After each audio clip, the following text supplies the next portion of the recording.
Hi, I'm Joan Newcomb, and today's weekly musings is how to have a rich life. I'm doing a series of weekly musings, and I'm using posts from my blog, Adventures in Density and Effort, as inspiration.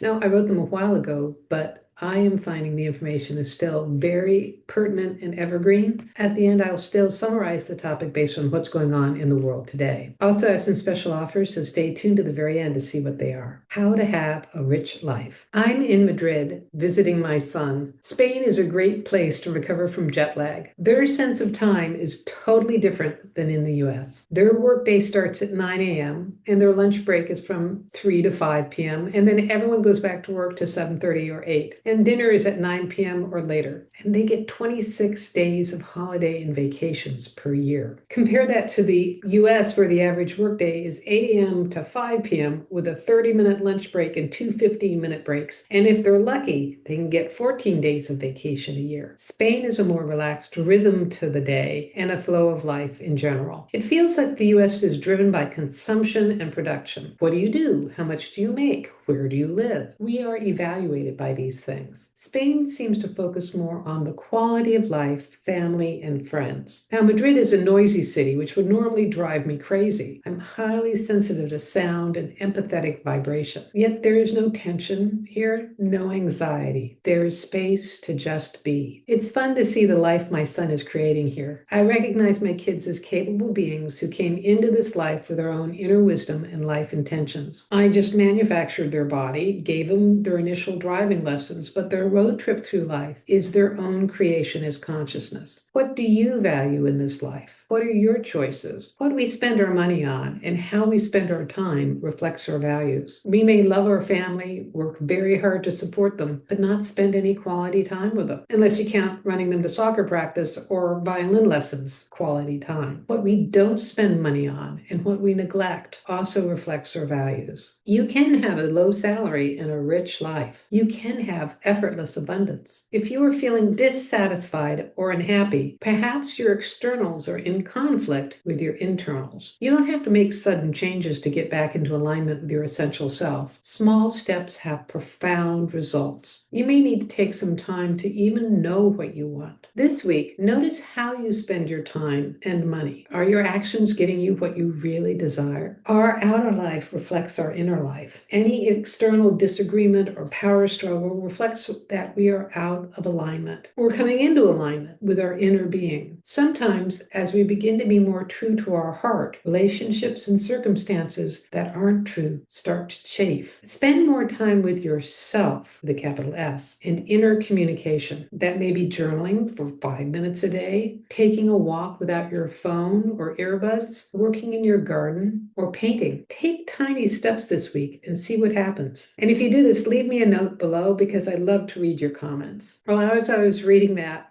I was thinking about how the external world is really out of alignment and how does that reflect my inner world. And I will have to say that we aren't always reflecting the outer world. The outer world isn't always our mirror. Often the outer world is reflecting generalized issues that are going on. Or you can also look at maybe the outer world as a reflection on how your world can be affected by the actions of other people. And if you're not in agreement with other people, then you're not in agreement with the actions that they take. And what can you do to allow that to be different? How can you detach from the actions, which may be self-destructive, of other people and keep your own inner serenity? It's a strong issue and one that I find every few years comes up for me again, and I have to work on it a whole new level. And one of the things I'm noticing for myself now is that I get a little bit too hooked into the outside world because I want to stay informed. And then I find myself doom scrolling or having weird dreams about the apocalypse.